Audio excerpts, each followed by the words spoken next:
My sister lied about me for years. Then her husband found my old messages. There are lies that hurt, lies that disappoint, and then there are those lies that destroy entire lives. The lies from my sister Carolina weren't just words tossed in the wind. They were bricks she used to build a wall between me and the rest of our family. A wall so tall and thick that for years I couldn't see anything but the loneliness on the other side. My name is Beatrice. I'm 32 today. And for nearly an entire decade, I lived as if I were a ghost in my own family. Not because I wanted to, not because I deserved it, but because my older sister decided that I didn't deserve the love our parents had to give, that I didn't deserve the respect of my cousins, that I didn't deserve even to exist in the affectionate memories of those who once loved me. It all started when I was 22, freshly graduated in education, full of dreams and plans for the future. Carolina was 28 at the time, already married to Roberto for 3 years, living in a beautiful house in the upscale neighborhood of the city, working as a manager at a consulting firm. She was always the perfect daughter, the one our parents proudly pointed to at family gatherings, the one who got everything right, everything on time, everything the way society expects. I, on the other hand, was always the dreamer, the one who preferred to spend hours with children at school rather than chasing corporate careers, the one who chose the heart over the bank account. And maybe that was exactly what fed the poison growing inside her. The first lie was small, almost imperceptible. During a Sunday lunch at our parents' house, Carolina casually mentioned that I had said something disrespectful about our mother. She invented that I had complained about the food, called the house old and outdated, said I was wasting my time coming there every Sunday. I was shocked, dumbfounded, not understanding where that came from. I tried to defend myself, explained that I would never say such a thing, that I loved our family afternoons, that it was the most important moment of my week.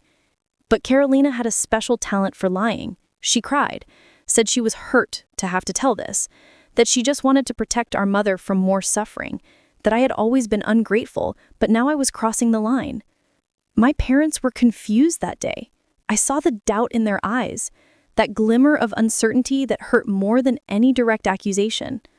Mom said it might have been a misunderstanding, that sometimes words come out differently than we intend. Dad stayed quiet, looking at his plate, and that silence weighed more than 1,000 reprimands. I left that house with a tight feeling in my chest, not understanding what had happened, but still confident that the truth would eventually come out. I was so wrong. That wasn't an isolated incident. It was just the first shot of a war I didn't even know I was fighting. The lies started multiplying like weeds. Carolina told our parents that I had borrowed money and never paid it back, that I spoke badly about the family to my friends, that I was jealous of her life and was always making mean comments behind her back. She was smart, strategic. She never made up stories that were too big, too absurd. They were always believable lies, situations that could have happened, words I might have said in a moment of anger or frustration. And the worst part was that she always portrayed herself as the concerned sister, the one who suffered by having to reveal these painful truths, the one who only wanted the best for me but didn't know how to help me anymore. At first, I tried to fight back against the lies. Every time a new accusation came up, I ran to explain myself, showed messages, asked others to confirm where I was or what I had really said. But you know what happens when you defend yourself too much? People start thinking you're hiding something. The more I denied, the more guilty I seemed. Carolina had planted the seed of doubt, and now every defense of mine was just watering that poisonous plant. My parents started to look at me differently. My uncles avoided long conversations with me. My cousins stopped inviting me to family events. I was becoming a stranger in my own family, and I didn't even know how I had gotten there. The worst moment was on my father's 50th birthday. Carolina organized everything. A beautiful party at a club's event hall, over 100 guests, impeccable decoration. I arrived, excited, with a special gift I had saved money for months to buy, an old watch my father had always wanted. But when I entered the hall, I felt the chill in the air. People greeted me mechanically, coldly, and I saw whispers in every corner. Carolina came over to me with that fake smile, hugged me in front of everyone, and whispered in my ear, "I'm glad you came. I thought you wouldn't have the courage after everything." I didn't understand what she meant at that moment, but I would soon find out. During the party, I noticed that people were avoiding me. Aunts who had always been affectionate barely looked at my direction. Cousins I had grown up with made sure to talk away from where I was. It was when my cousin Juliana, one of the few who still talked to me, pulled me aside and asked if it was true that I had tried to take money from our parents' joint account without permission. I felt the ground slip beneath my feet. What story was that? Juliana told me that Carolina had spread throughout the family that I was having serious financial problems, that I had tried to secretly use our parents' credit card, and that when I was confronted, I even had the audacity to blame our sister for making things up. At that moment, something inside me broke. It was no longer about defending myself, it was about surviving. I realized that no matter what I said, no matter how many proofs I brought, Carolina would always be one step ahead, always have a better explanation, always be more believed than I was. After all, she was the perfect daughter, the one who never caused trouble, the one who built a perfect life.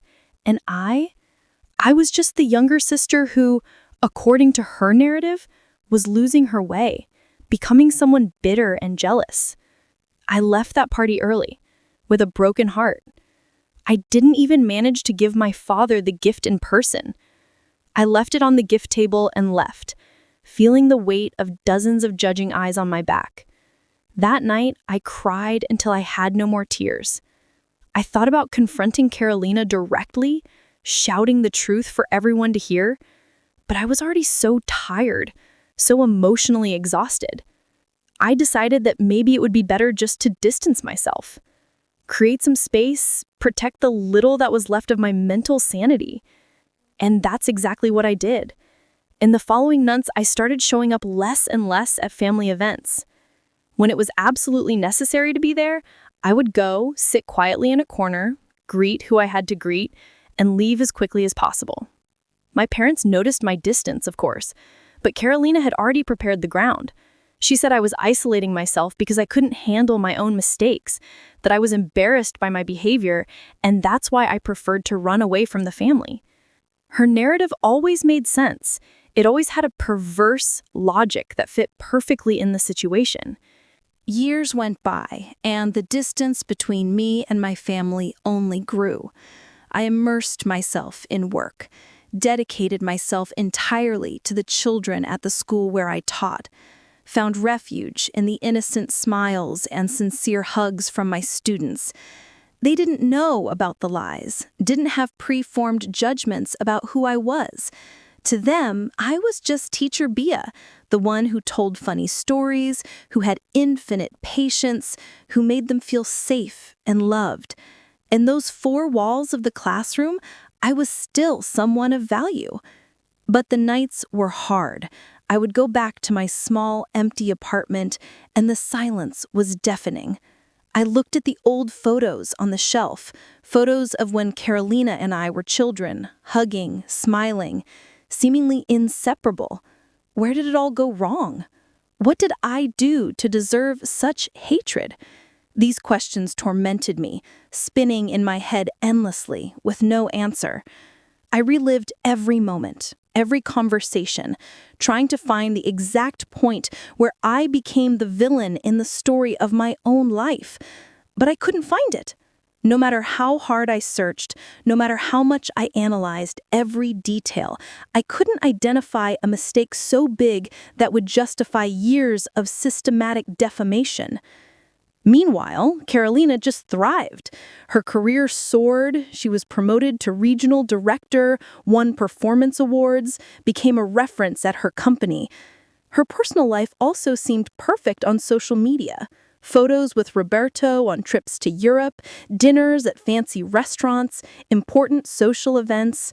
She had everything that society defines as success, but apparently it still wasn't enough. She still needed to ensure that I remained the black sheep, the comparison that made her shine even more. And she continued spreading her lies, always subtle, always devastating. There was a time when I almost had no contact with my parents anymore. I would call on their birthdays, send messages on important dates, but the conversations were short, superficial, full of uncomfortable silences. Mom always ended the calls saying she prayed for me, that she hoped I would find my way. That broke my heart because I wasn't lost. I hadn't strayed from any path. I was the same person as always, just trying to survive a storm I didn't create. Dad was even more distant. He barely spoke to me, and when he did, it was with that cold, formal politeness, as if I were a distant acquaintance, not my daughter. There was one particularly painful moment when my maternal grandmother passed away. She was 93, lived a long and full life, and despite the sadness, it was an expected farewell. I went to the wake, of course, prepared for the stares, the discomfort. What I didn't expect was to be practically invisible. People greeted me with a nod and moved on, as if my presence meant nothing. Carolina was there, being the perfect granddaughter, comforting everyone, organizing everything, receiving compliments for how strong and helpful she was. When I approached the coffin to say goodbye to Grandma, I felt a presence beside me. It was my Aunt Marcia, my mother's sister. She looked at me with a mixture of pity and disapproval and whispered, "Your grandmother was very sad about you in recent years, did you know? She always asked why you had changed so much, why you had become so different." Those words were like daggers. My grandmother, who partly raised me, who had always been my safe harbor in childhood, died thinking I had turned into a bad person. And I didn't even have the chance to say goodbye properly when she was still lucid because Carolina had ensured I was slowly distanced, that my presence was less and less welcome at family gatherings. I left that wake completely destroyed. I drove to a small park near my house and sat there on the swing, staring into nothing, feeling a void so big it seemed like it would swallow me. It was at that moment that I made a decision. I was going to stop trying. I was going to stop defending myself, stop seeking approval, stop begging to be seen and heard. If my family wanted to believe Carolina's lies, then let them. I was going to focus on building my own life, finding my own happiness away from all that poison. It hurt to make that decision. It was like accepting a death in life, but it was necessary for my emotional survival. And you know what? I'm here telling this story because I know many of you have gone through something similar. Maybe not with a sister, but with someone close who decided to rewrite who you are, who spread lies about you, who stole your reputation and your place in the family. If you're going through this now, I want you to know that you're not alone. The pain you feel is real and valid. And even when it seems like it will never get better, like the truth will never come to light, there is hope. There is always a possibility for a fresh start, redemption, and justice. Stay with me in this story, because what happened next changed everything. And if you relate to what I'm saying, leave a comment below. Share your story too. Sometimes just knowing we're not alone is enough to lighten the burden we carry. And if you haven't subscribed to the channel, please do. It's not just about numbers, it's about building a community of people who understand, who welcome, who don't judge. Let's stay together on this journey. 3 years have passed since I made the decision to emotionally distance myself from my family. They were years of silent rebuilding, learning to live with the pain of rejection, finding my identity outside of the family unit that had defined me all my life. I did therapy, something I should have done much earlier. My therapist, Dr. Fernanda, was crucial in helping me understand that there was nothing wrong with me, that I wasn't responsible for Carolina's lies, that I had the right to distance myself from toxic situations, even when they involved blood and family. During this period, I built new friendships. I met amazing people through work, colleagues who became my heart sisters. They knew my story, believed in me without question, and provided the emotional support that my blood family couldn't anymore. I also started dating. I met Pedro at a friend's birthday party. He was an architect, had a gentle smile and infinite patience to listen to my stories and my traumas. When I told him about Carolina and everything that had happened, he didn't doubt me for a second. He just hugged me and said that the truth always comes out, that lies have short legs, even when they seem to be running a marathon. Life was slowly starting again, with visible scars, but with renewed hope. I still missed my family, of course. There are certain dates that are especially hard. At Christmas, New Year's, Mother's Day, I would look at social media and see photos of the whole family together, everyone happy, everyone united, and I was there, on the outside, like a ghost who wasn't invited to their own life. Carolina always posted beautiful photos of these gatherings, tagging everyone, getting hundreds of likes and comments praising the united and blessed family. And I spent these dates with Pedro and my friends, trying to create new traditions, new meanings, new moments that didn't carry the weight of absence. One day, on an ordinary Thursday afternoon, I was at home grading my students' papers when my phone rang. It was an unknown number. Normally, I wouldn't answer calls from unknown numbers, but something made me pick it up this time. On the other end of the line, a male voice I recognized but rarely heard. It was Roberto, Carolina's husband. My heart immediately started racing. Roberto had never in all these years called me directly. Any communication that needed to happen always went through Carolina or my parents. Hearing him out of nowhere made me think of the worst. Had something happened to Carolina? To my parents? He said, "Beatrice, I need to talk to you, in person. It's about Carolina. It's important." His voice sounded strange, heavy, filled with an emotion I couldn't identify. I asked if everything was okay, if there had been an accident, some emergency. He replied that no, everyone was fine physically, but that he had discovered something that changed everything. Absolutely everything. My whole body tensed. Had someone finally realized the lies? Was the truth finally about to come out after all these years? We arranged to meet the next day at a cafe in the city center, a neutral public place where I would feel safe in case it was some sort of trap. I know it sounds paranoid, but after years of being defamed, you learn to be cautious with everything and everyone. I told Pedro about the phone call, and he offered to go with me, but I decided I needed to do it alone. I needed to look Roberto in the eyes and understand what the hell was going on. I couldn't sleep that night. I lay, tossing and turning in bed, imagining 1,000 different scenarios. Would Roberto apologize for believing the lies? Had he invented something new and wanted to confront me? Was Carolina sick and they wanted to make amends? My head spun without stopping, creating and discarding hypotheses. When the sun finally rose, I had been awake for hours, nervous, anxious, and scared. I arrived at the cafe 15 minutes before our agreed time. I ordered a coffee that I barely managed to drink, just holding the hot cup between my hands, feeling the warmth anchoring me to reality. When Roberto appeared, I was startled by his appearance. He looked different, too thin with deep dark circles, a hunched posture, as if he carried an invisible but overwhelming weight. He had always been a handsome man, tall, well-groomed, the kind of person that catches attention when they enter a room.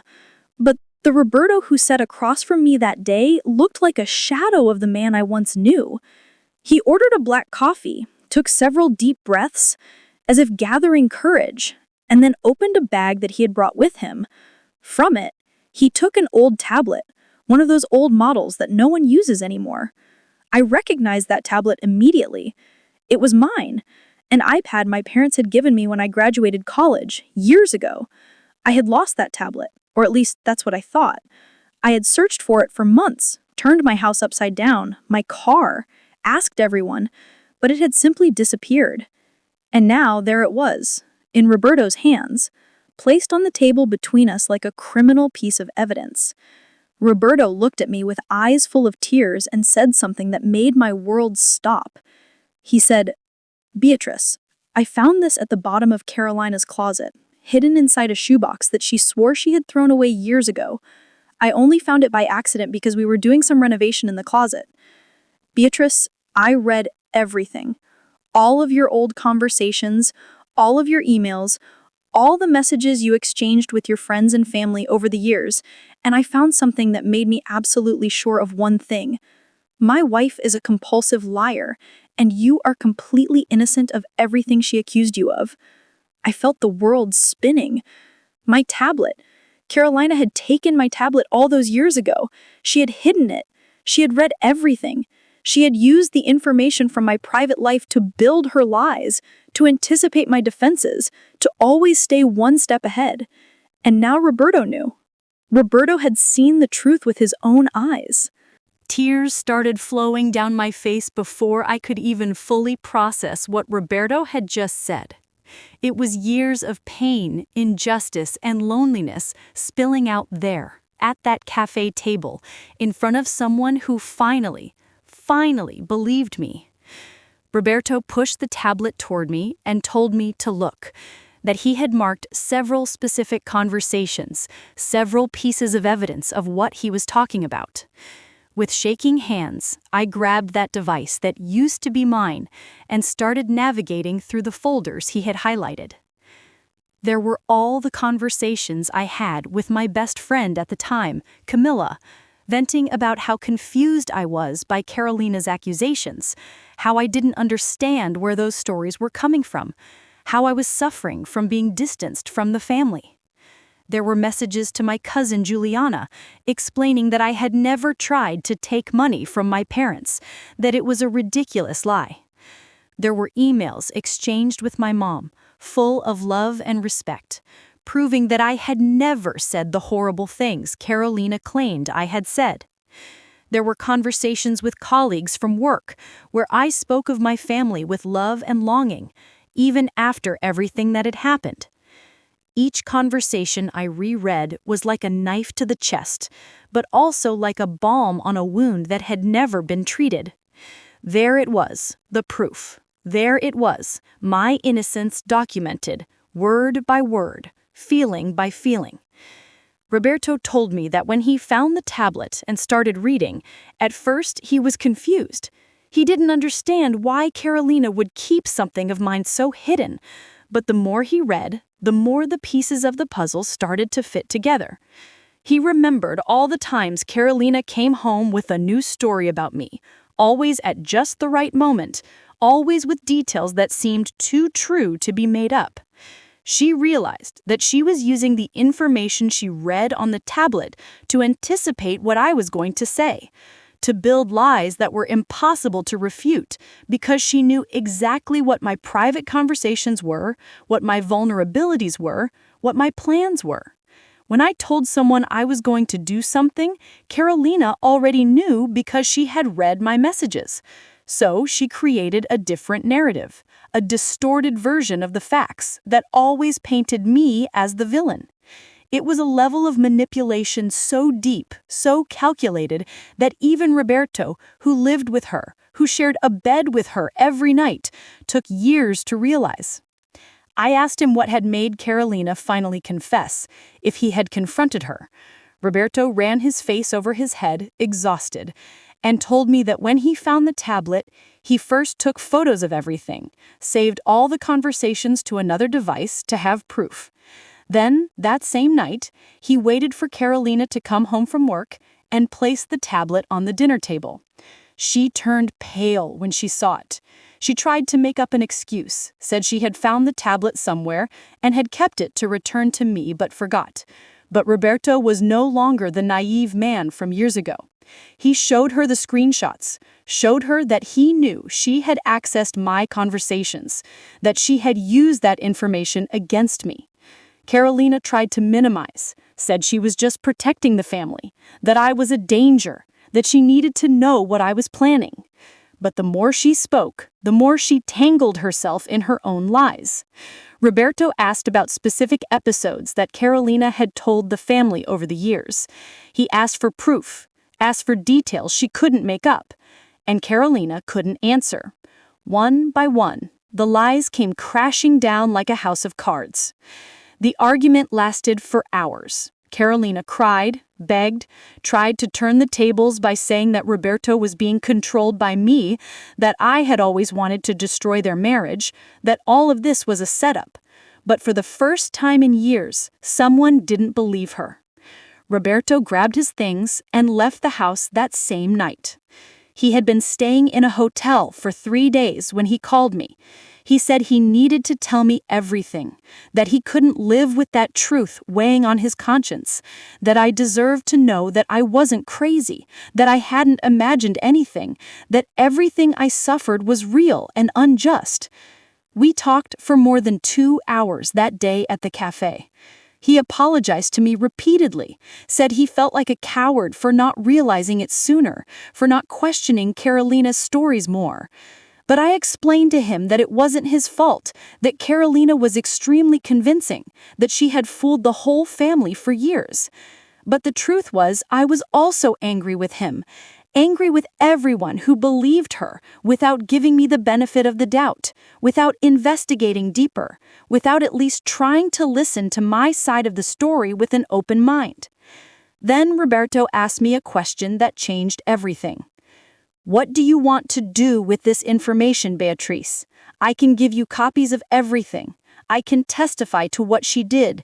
I can help you clear your name. But I need to know what you want. Do you want to confront the family? Do you want to confront Carolina?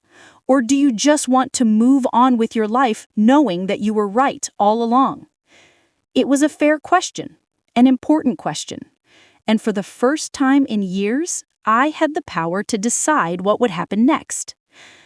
I looked at that tablet, that object that had been stolen from me and used as a weapon against my own life, and felt a mixture of emotions so intense I could barely breathe. Part of me wanted to shout the truth to the whole world, wanted to confront Carolina in front of the entire family, wanted to see her face when everyone discovered who she really was. But another part of me, the part that had grown with so much pain and so much therapy, just wanted peace. I just wanted to close that chapter and move on, build my life without the weight of that vengeance. I took a deep breath and told Roberto that I needed some time to think. He understood. He gave me a USB drive with all the saved conversations, all the proof I needed. He said he was available for anything I needed, that he would tell the truth to anyone who wanted to hear it, that he wouldn't protect Carolina's lies anymore. We said goodbye with a tight hug, the kind of hug you give someone who just saved you from drowning. I returned home that day, feeling like I was floating. It was a strange feeling, a mix of relief, validation, anger, and confusion all at once. Pedro was waiting for me anxiously. He had taken time off work just to be there when I got back. When I opened the door and he saw my face, I didn't need to say anything. He already knew something monumental had happened. We sat on the couch and I told him everything, every detail of my conversation with Roberto. I showed him the USB drive with the evidence, let him read some of the old conversations. Pedro was indignant, furious with Carolina, but also gentle and careful with me, understanding that I needed to process it all in my own time. The following days were an emotional roller coaster. I would wake up in the middle of the night with my heart racing, thinking of all the possibilities, all the scenarios of what I could do with this information. One moment, I was convinced I should gather the whole family and expose everything, show the evidence, demand a public apology. The next moment, I thought it might be better just to show my parents and let them handle Carolina in the way they saw fit. And there were times when I just wanted to forget everything, put the USB drive in a drawer, and move on with my life as if nothing had changed. I had long conversations with Dr. Fernanda about it. She asked me important questions. She asked me what I truly wanted to achieve with a possible confrontation. Was it justice? Was it revenge? Was it just the need to be seen and believed? They were tough questions, ones that didn't have simple answers. After much reflection, I came to the conclusion that what I wanted most was my family back. I wanted my parents to know the truth. I wanted to rebuild the relationship that had been destroyed by lies. As for Carolina, I didn't even know what I felt about her anymore.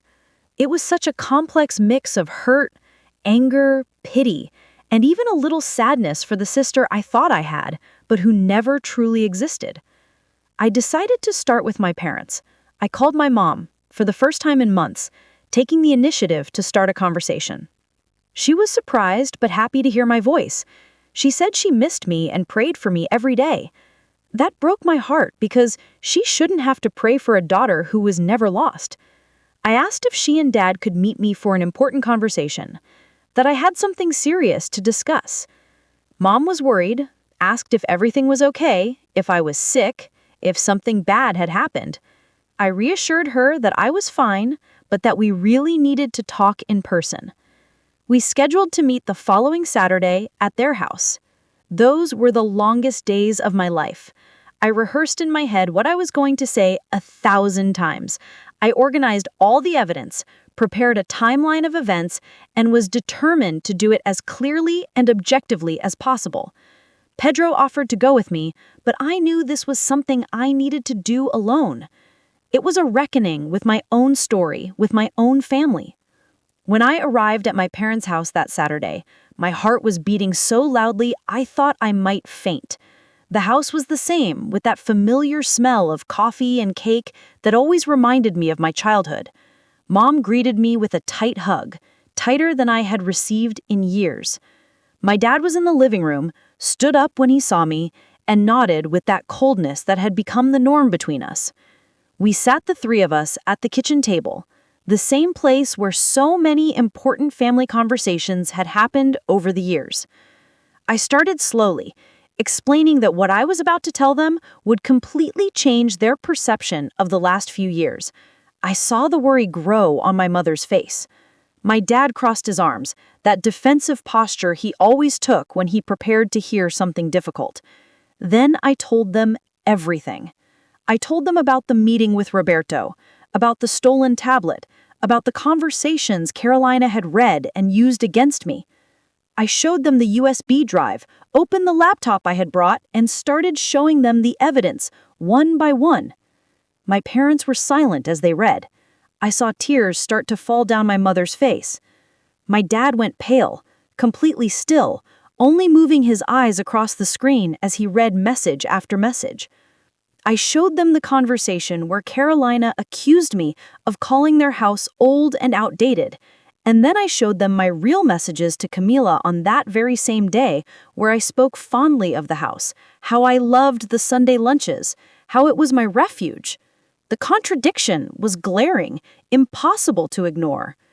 I showed them all the loving emails I had sent them over the years, proving that I had never disrespected our mother or our father. I showed them conversations where I expressed concern for their health, where I planned birthday surprises, where I defended the family when any friend made a negative comment.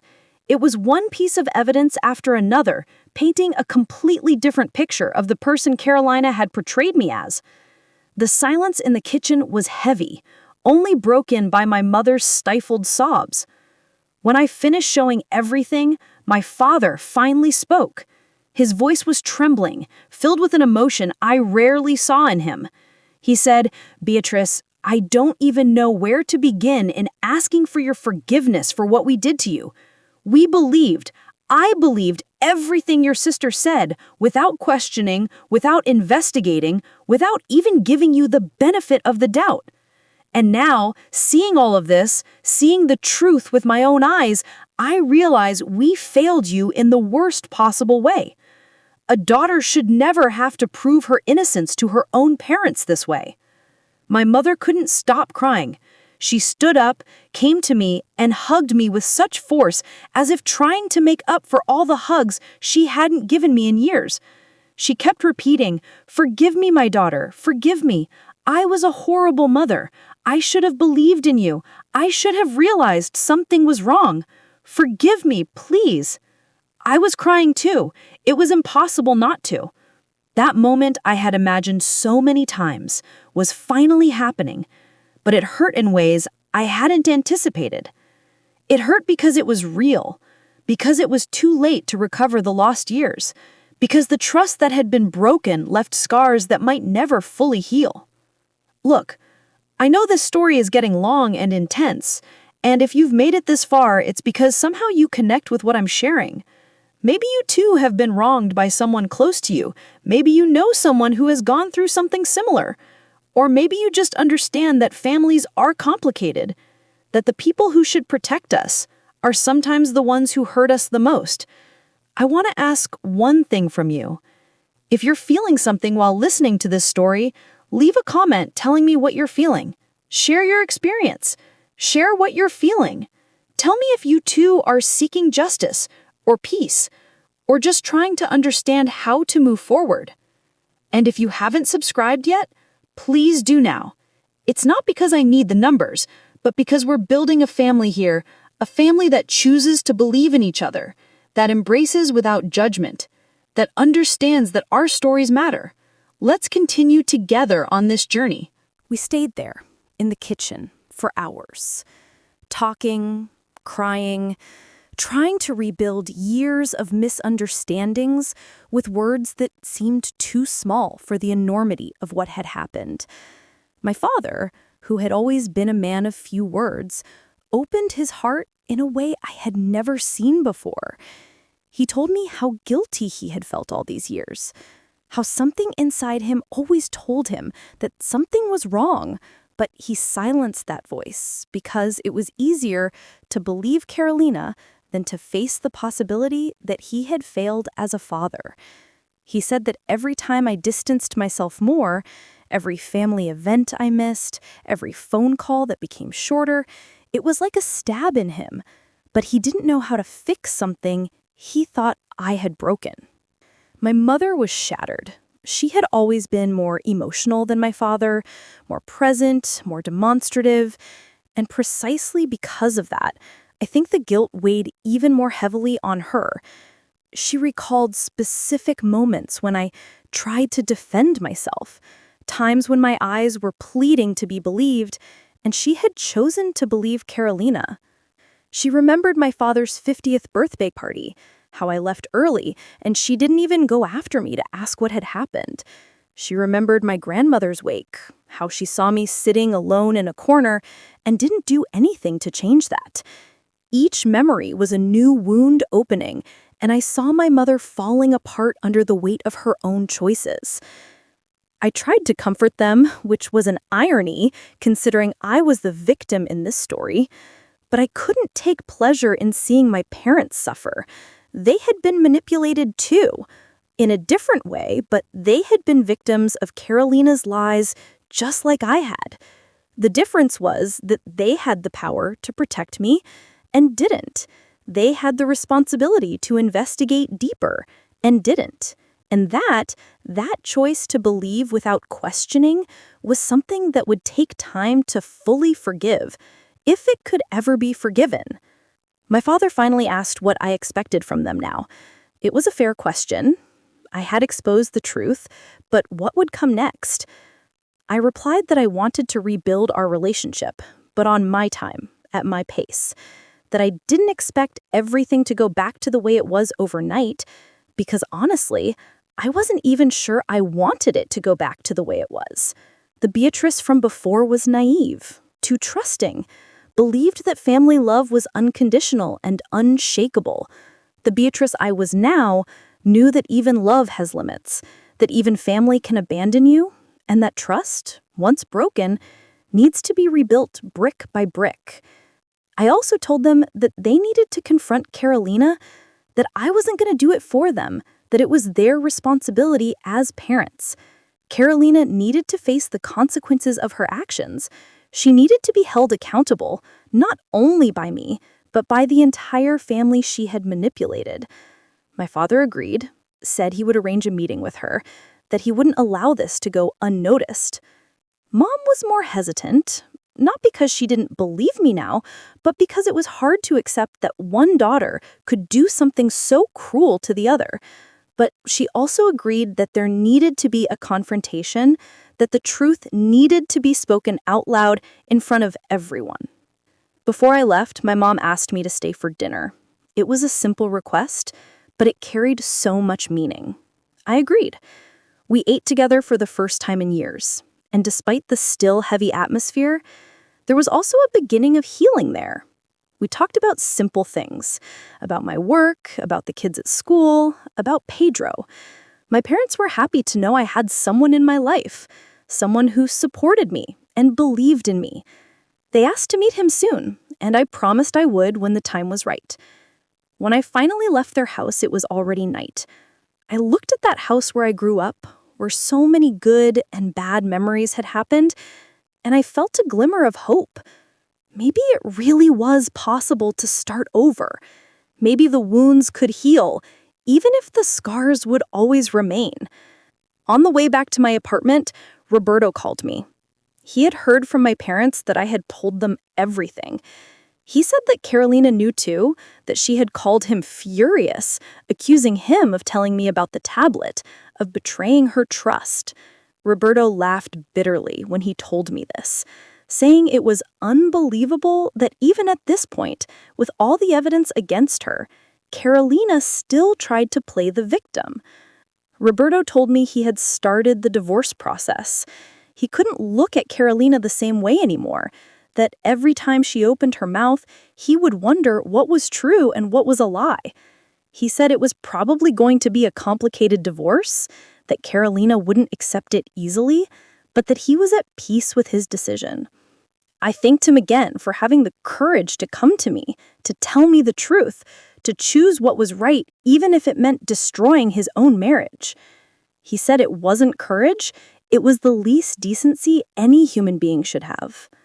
In the following days, the news started to spread through the family. My father kept his word and arranged a meeting with Carolina. According to what he told me later, it was one of the hardest conversations of his life. Carolina tried to deny everything at first, then tried to justify her actions by saying she was protecting the family from me, that I was a threat, that she had her reasons. But my father didn't back down. For the first time in years, he didn't swallow her stories. He confronted each lie, showed each piece of evidence, and in the end demanded that she take responsibility for what she had done. Eventually, Carolina broke down. She cried, begged for forgiveness, said she didn't know why she had done it, that she had been jealous of me, that she always felt second place despite having the perfect life in everyone's eyes. She admitted that the more I suffered, the more she felt in control, the more powerful she felt.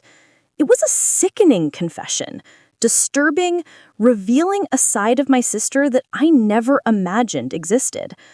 My father said he was disgusted, that he could barely recognize the daughter he had raised in the woman sitting in front of him. Eventually, the whole family found out. Some aunts and cousins reached out to apologize, to say they felt horrible for judging me, for excluding me. I accepted their apologies, but I kept a certain distance. It was hard to forget who had abandoned me in the hardest moments, who had believed the lies without even giving me a chance to defend myself. Some relationships could be patched up, others were too broken to be fixed. There were also some who simply disappeared, who didn't want to talk about the issue, who preferred to pretend nothing had happened. And you know what? I understood. Sometimes it's easier to ignore the uncomfortable truth than to face the fact that you contributed to the injustice. I didn't hold a grudge against those people. I just moved on, focusing on those who really cared, on those who truly wanted to be part of my life in a genuine and sincere way. 6 months passed since that Saturday at my parents' house. 6 months of slow reconstruction, of difficult conversations, of tears and some smiles. My relationship with my parents improved significantly, but there were still tense moments, moments when the past weighed between us like a ghost that refused to fully disappear. I started attending Sunday lunches again, but now with Pedro by my side. Now being treated with the respect and love I had always deserved. My mom made sure to prepare my favorite dishes. My dad asked about my work with genuine interest. They asked to meet him soon, and I promised I would when the time was right. There was a specific moment that deeply marked this period of reconstruction. It was on my mother's birthday, 3 months after the whole truth came to light. Mom insisted on having a small party at home, nothing too big, just close family and some dear friends. I went, of course, and for the first time in almost a decade, I truly felt welcome at a family event. People greeted me with genuine affection, asked about my life without that judgmental tone that had become so familiar. It was liberating to be myself again, without having to be on the defensive all the time. In the middle of the party, my mom asked for everyone's attention. I thought she was going to give a typical thank you speech, but she surprised me. With a choked voice, she publicly apologized for what happened to me. She told everyone present that she had failed as a mother, that she had allowed one daughter to be wronged while she had been blinded by the manipulation of the other. She asked everyone who had judged me to reflect on their actions. It was an extremely emotional moment. I saw aunts crying. I saw cousins hanging their heads in shame. And me? I cried too. But this time, they were tears of relief, of finally being seen, of finally having my truth recognized not just privately, but in front of everyone who mattered. My father also made sure to compensate me in a tangible way. He knew that words weren't enough to erase years of suffering. He gave me a significant amount of money, saying it was what I would have received over the years if he hadn't excluded me financially during important moments in my life. He also changed his will in front of me, showing me the updated document where it clearly stated that Carolina and I would have equal shares of the inheritance, but with a special clause stating that if Carolina tried to contest